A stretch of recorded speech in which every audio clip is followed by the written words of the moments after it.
오늘은 내게 컨택하라 라는 제목으로 하나님 말씀 전하겠습니다. 요즘 언택트라는 신조어가 생겼습니다.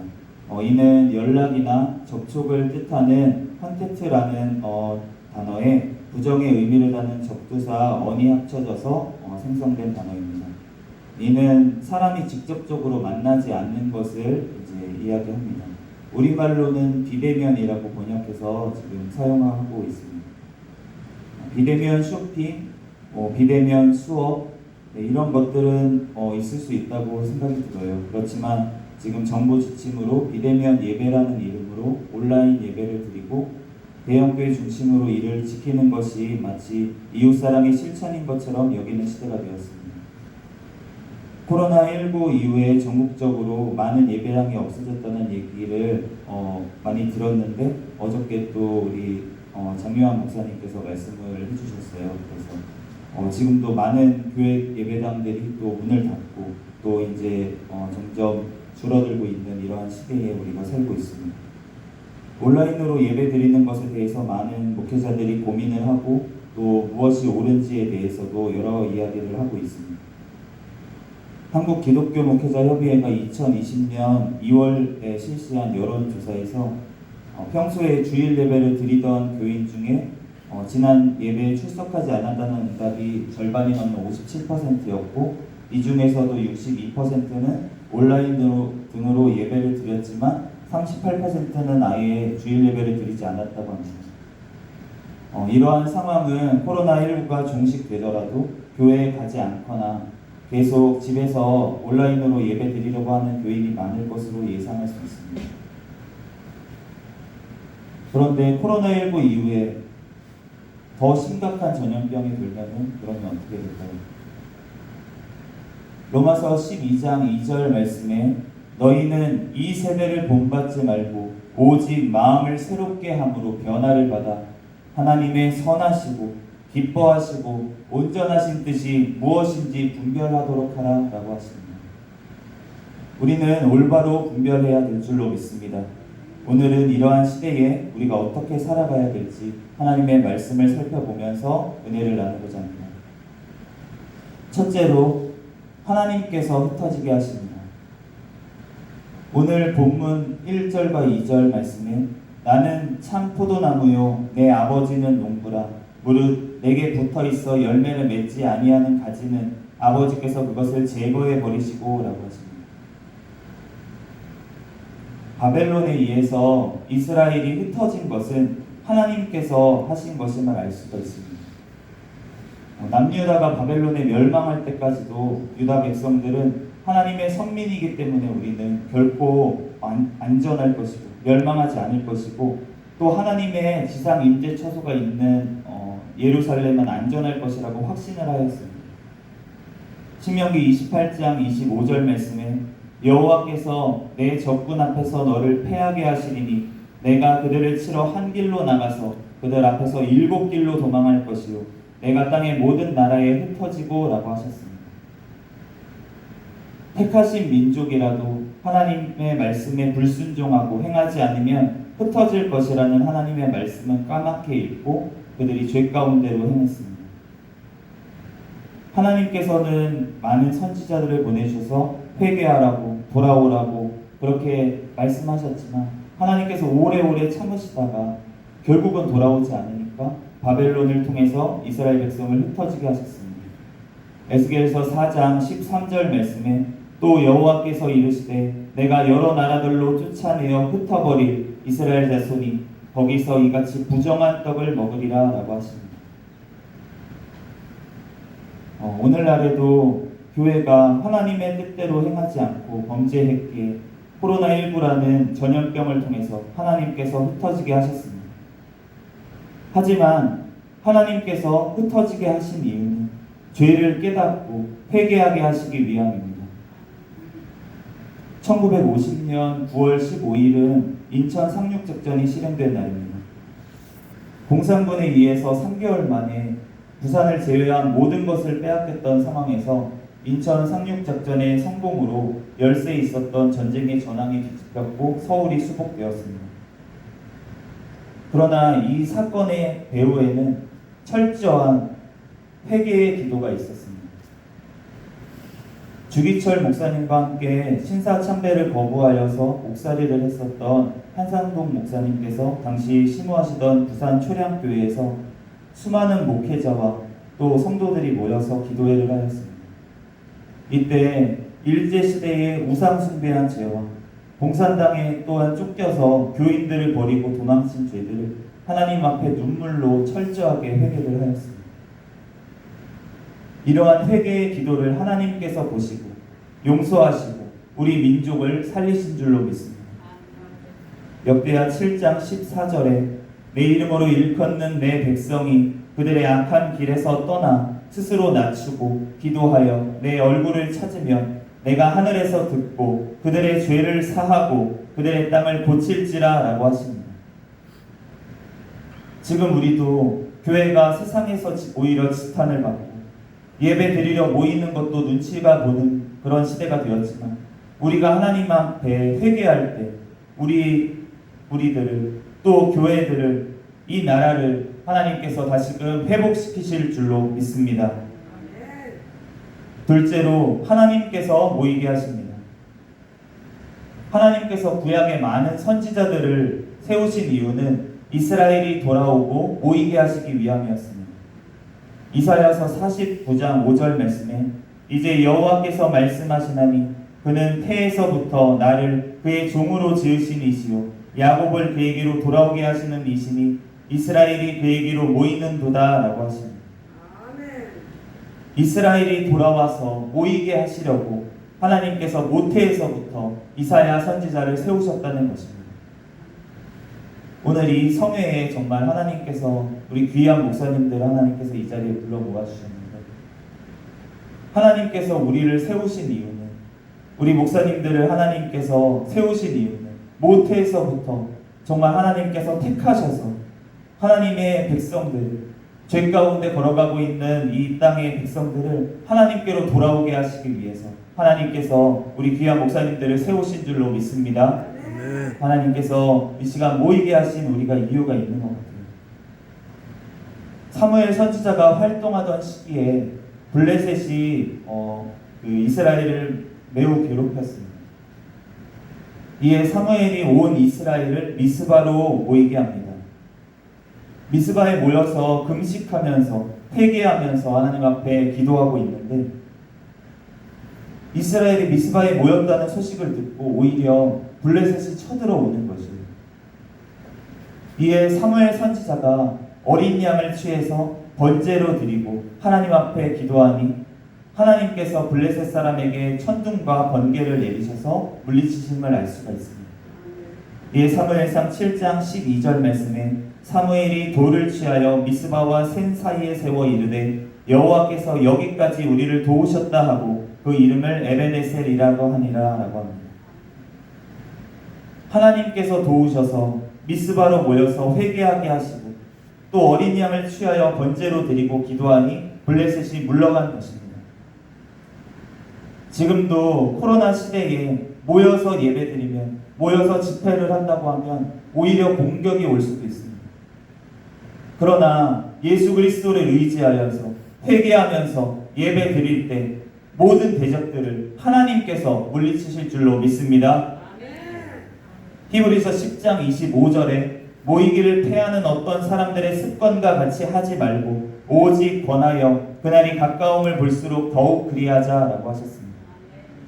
우리도 말세가 가까이 오는 것을 볼수록 더욱 모여서 회개하고 어린 양 되시는 예수 그리스도의 공로를 의지하여 예배드리며 찬양하며 기도할 때 블레셋과 같은 코로나19도 물러가고 우리의 모든 문제들도 해결될 줄로 믿습니다. 셋째로 예수님께 붙어 있어야 합니다. 요즘 그 도로를 다니다 보면은 전기 자동차들이 많이 돌아다니는 것을 볼 수가 있어요.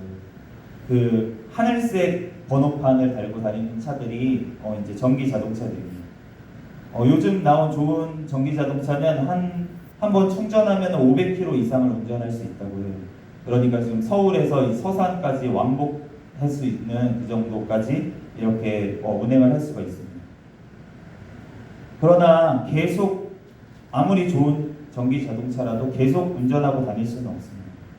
반드시 충전소로 가서 선을 연결해서 배터리를 충전을 해야 됩니다. 오늘 본문 4절에 내 안에 거하라 나도 너희 안에 거하리라 가지가 포도나무에 붙어있지 아니하면 스스로 열매를 맺을 수 없음 같이 너희도 내 안에 있지 아니하면 그러하리라 라고 하셨습니다. 가지가 열매를 맺기 위해서는 나무에 얼마나 가까이 있어야 할까요? 한 1cm 정도 떨어져 있으면 될까요? 아니면은 1cm 너무 기니까 1mm 정도, 1mm 정도 떨어져 있으면 될까요?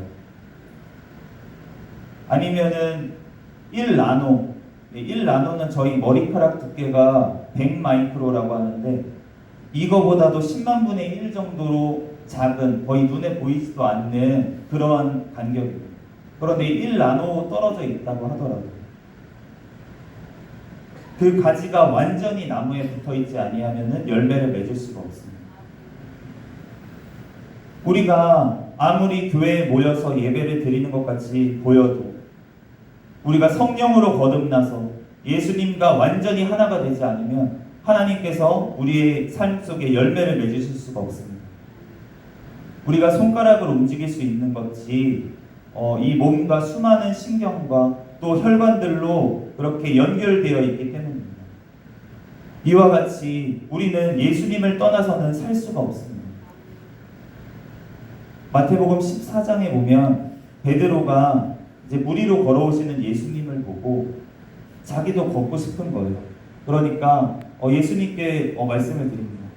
예수님, 나도 물 위를 걷게 오라고 해주세요. 그러니까 예수님께서 오라고 하세요. 그래서 베드로가 이제 예수님만 바라보고 걸어갑니다, 물 위로. 근데 좀 걷다 보니까 이제 제정신이 드는 거예요. 저희가 이제 처음에 이제 하나님을 만나고 또 하나님의 또 첫사랑을 입고 그렇게 나아갈 때는 제정신이 아니잖아요. 너무 감사하고 그냥 기쁘기만 하고 막 이러다 보니까 하나님만 바라봅니다. 그런데 좀 걸어가다 보면 그러면 세상 다시 눈을 들어서 보게 되는 거예요. 내가 뭐 하고 있는 거지? 내 환경을 둘러보고. 그러니까 베드로가 지금 제가 뭐 하고 있는 거지? 바닥을 내려다 보니까 지금 밑에는 바닷물이 파도가 치고 있는 거예요. 그러니까 그 시간 갑자기 두려운 마음이 들어왔어요. 그러니까 그 즉시에 그냥 바다로 빠져버린 것을 알 수가 있습니다. 그런데 예수님께서 그 베드로를 즉시 손을 내밀어서 베드로를 예수님께서 붙들어 주셨습니다.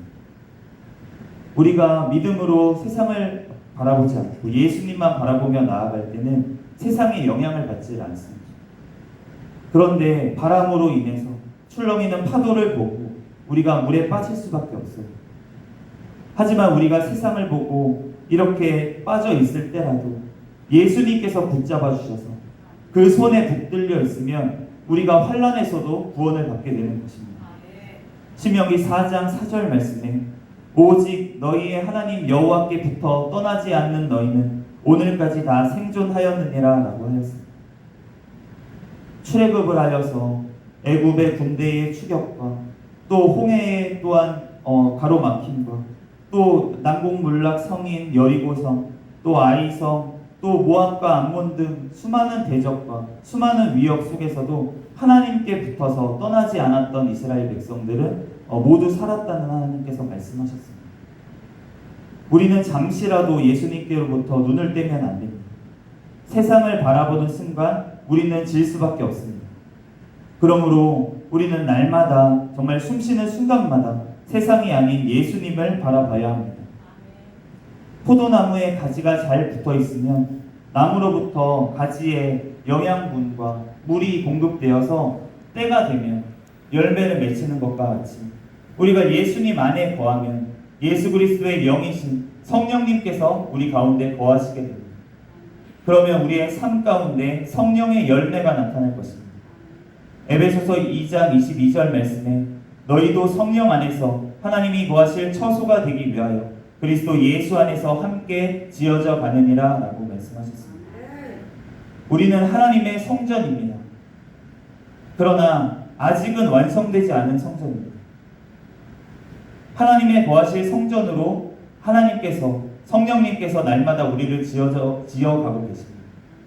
예수 그리스도의 말씀에 순종하면서 날마다 성령의 임재 가운데에서 기도와 찬양의 예배를 드리면서 하나님께서 거하실 성전으로 완성되어 가는 삶 가운데 성령의 열매들이 무럭무럭 나타나는 저와 우리 귀한 동역자분들이 되시기를 예수 그리스도의 이름으로 축복합니다.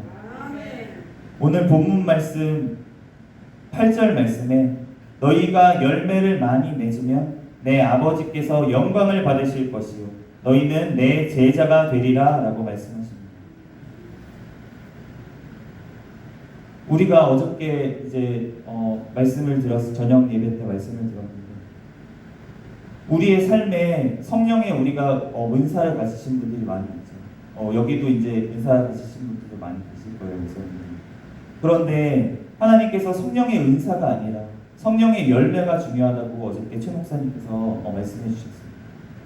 우리가 열매를 맺는데 우리가 어떤 성령의 능력, 어떤 성령의 어떤 은사들이 나타나는 것, 그것도 하나님의 큰 은혜죠.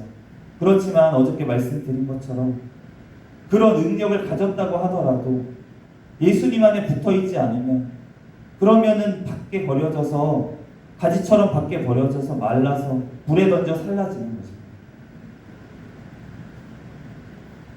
우리가 오직 정말로 성령의 열매를 구하면서 정말로 우리의 삶 가운데 사랑과 희락과 화평과 오래 참음과 자비와 양성과 충성과 온유와 절제의 열매들이 무럭무럭 맺힐 때 하나님께서 하나님 아버지께서 영광 받으시고 또 예수님의 제자라고 우리를 칭해 주시며 정말 보좌 가까이에 나아가서 예수님을 날마다 천국에서 뵙고 정말로 그 영원하신 우리를 구원하신 예수님과 함께 영원히 살아갈 수 있는 저와 여러분이 되시기를 예수 그리스도의 이름으로 축복합니다.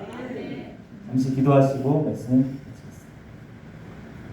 할렐루야. 사랑과 은혜가 많으신 하나님, 은혜와 사랑을 감사합니다. 하나님 함께하여 주셔서 하나님 이렇게 오늘 부족한 또한 종을 주님께서 이 단에 세우시고 하나님의 말씀을 전하게 하신 주님의 은혜와 사랑을 감사합니다.